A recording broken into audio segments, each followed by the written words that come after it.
lu lihat per match aja lah. Kalau pergantian udah oke, pemain oke, semua oke, kita tetap kalah. We can accept that. Ini kan nggak perlu kalah kita. Rasanya tuh kita punya pilihan tapi kok nggak dilakuin. Iya, itu yang bikin kita agak kesel gitu loh. Iya. Kalau kalah tapi udah ngelakuin itu semua, mungkin kita masih kayak oke lah, ini udah yang the best that we can do gitu. Tapi ini kenyataannya pilihannya tadi masih banyak dan dilakuin di menit 80 dan itu cuma pergantian pemainnya jelek, bener jelek. Minimal lu bisa turunin Tom. Harusnya sih Tom kalau gue bilang dari awal main. Nggak, masuknya Ole aja itu juga udah buat perubahan banget. Berapa kali dia tadi ada peluang juga.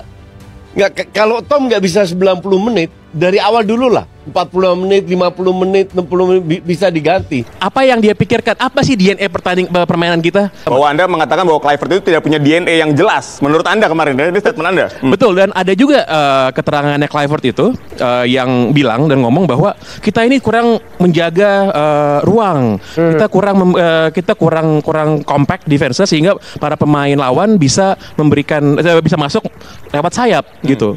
Saya kadang-kadang suka bingung lihat Kluivert ini pelatih apa pandit yang ngasih komentar. Kan dia pelatihnya. Iya kan? Dia bukan pengamat. Dia kan bukan pengamat, dia kan pelatihnya gitu kan. Jadi hal-hal seperti ini karena kita gini kan, karena kan fans sepak bola, penonton sepak bola Indonesia dia kan makin lama makin naik kelas ya. Makin teredukasi lah, makin ngerti dikit-dikit ngerti lah soal gimana itu permainan sepak bola kan. Dan itu harus diminta pertanggungjawaban sama Kluivert sebelum lawan Irak nanti.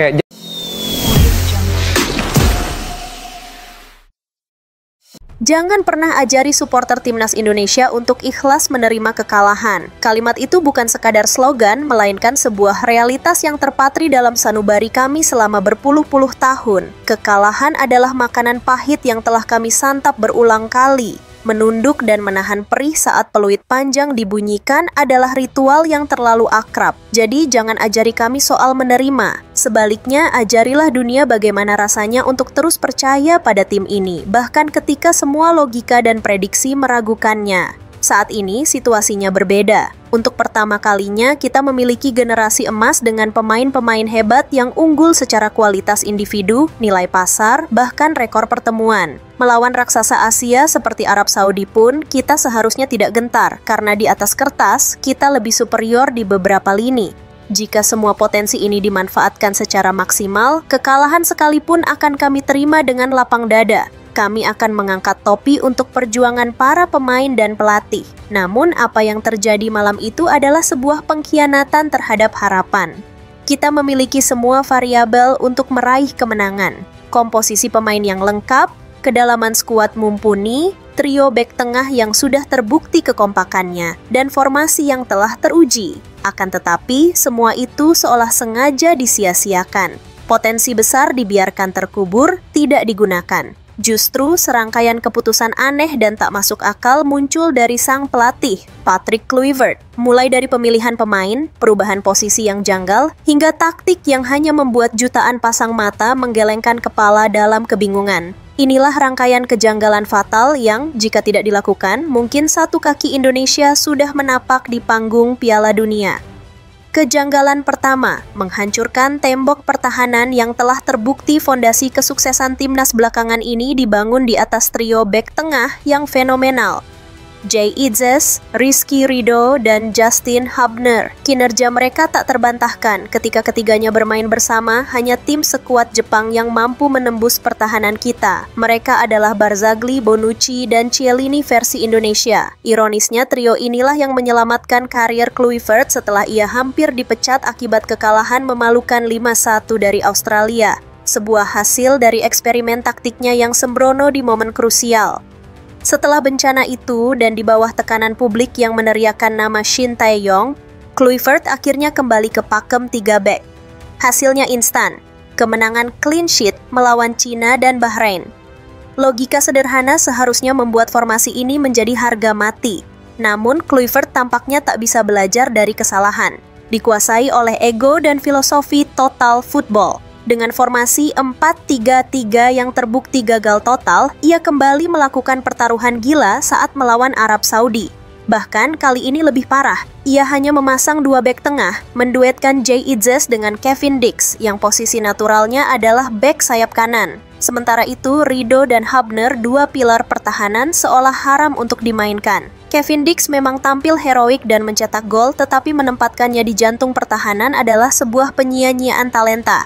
Kekuatan Dix yang sesungguhnya terletak pada kemampuannya menyisir sisi kanan dan membombardir pertahanan lawan. Keputusan ini tidak hanya melemahkan pertahanan, tetapi juga menumpulkan salah satu senjata serangan paling tajam. Bagaimana mungkin di laga penentuan nasib yang mempertaruhkan jutaan mimpi, Kluivert melakukan blunder sekonyol ini. Ia seolah sengaja melupakan bahwa dengan trio Izes Rido Hubner, tim yang sama, Arab Saudi, pernah kita taklukkan dengan skor meyakinkan 2-0. Rasa frustrasi ini bahkan meluap dari dalam tim.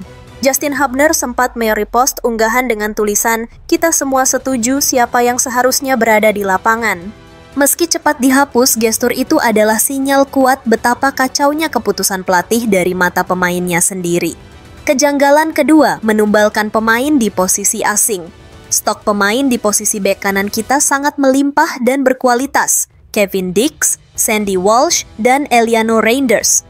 Ketiganya adalah pemain berpengalaman yang ditempa di Eropa. Namun, secara konyol, Kluivert justru memilih Jakob Sayuri untuk mengisi posisi tersebut.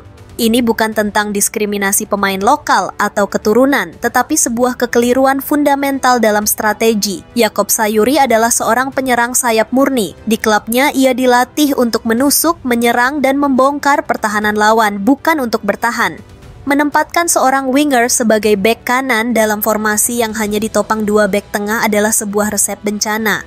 Pertaruhan Kluivert ini harus dibayar sangat mahal. Satu tarikan ceroboh dari Jakob berbuah penalti. Satu gol dari bola rebound lahir dari area yang ia jaga. Sisi kanan pertahanan Indonesia menjadi bulan-bulanan. Dampak terburuknya, Jakob Sayuri, sang mutiara Papua, menjadi kambing hitam dan sasaran hujatan netizen. Padahal, ia hanyalah korban dari keputusan taktis yang keliru, sebuah tumbal dari eksperimen gagal sang pelatih.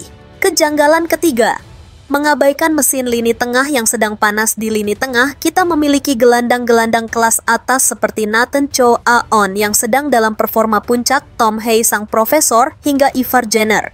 Lagi-lagi, Kluivert membuat keputusan yang sulit diterima akal sehat dengan memainkan Mark Klok selama 90 menit. Kita tidak meremehkan Klok, tetapi dalam laga sepenting ini, memainkan pemain yang terbukti belum maksimal adalah sebuah risiko yang tidak perlu. Risiko itu terbukti fatal. Saat Indonesia unggul 1-0, kegagalan Klok melakukan sapuan bola menjadi awal mula gol penyeimbang Arab Saudi, yang secara drastis mengubah momentum pertandingan. Sementara itu, Tom Haye yang sangat bugar dan Nathan Tioe Aon yang rapornya selalu hijau di klub hanya bisa termangu di bangku cadangan. Pencoretan nama Nathan dari daftar starter memunculkan spekulasi. Apakah ini sebuah alibi agar Kluivert bisa memainkan Klok penuh tanpa ada opsi pengganti yang sepadan? Pola aneh ini bukan yang pertama. Saat melawan Australia, pemain yang lebih siap juga sengaja tidak dimainkan. Seolah ada sebuah skema di mana pemain yang tidak berada di kondisi puncak justru diberi tanggung jawab berat, sementara mereka yang siap tempur hanya menjadi penonton. Peringatan tentang Kluivert sejatinya sudah datang dari jauh-jauh hari, dari sebuah media sepak bola Curaçao, negara yang pernah memakai jasanya lalu mendepaknya. Cuitan mereka berbunyi, "Taktiknya buruk sekali. Para pemain kami tampak kebingungan. Dia memainkan salah satu gelandang kami sebagai pemain sayap dan gelandang bertahan sebagai penyerang. Kami kalah dan tersingkir." Apa yang kita saksikan bukanlah sebuah anomali, melainkan sebuah pola inkompetensi yang berulang. Patrick Kluivert seolah menjadikan timnas Indonesia sebagai laboratorium eksperimennya, meninggalkan jutaan pendukung Garuda dengan dada yang sesak dan kepala yang dipenuhi tanda tanya besar.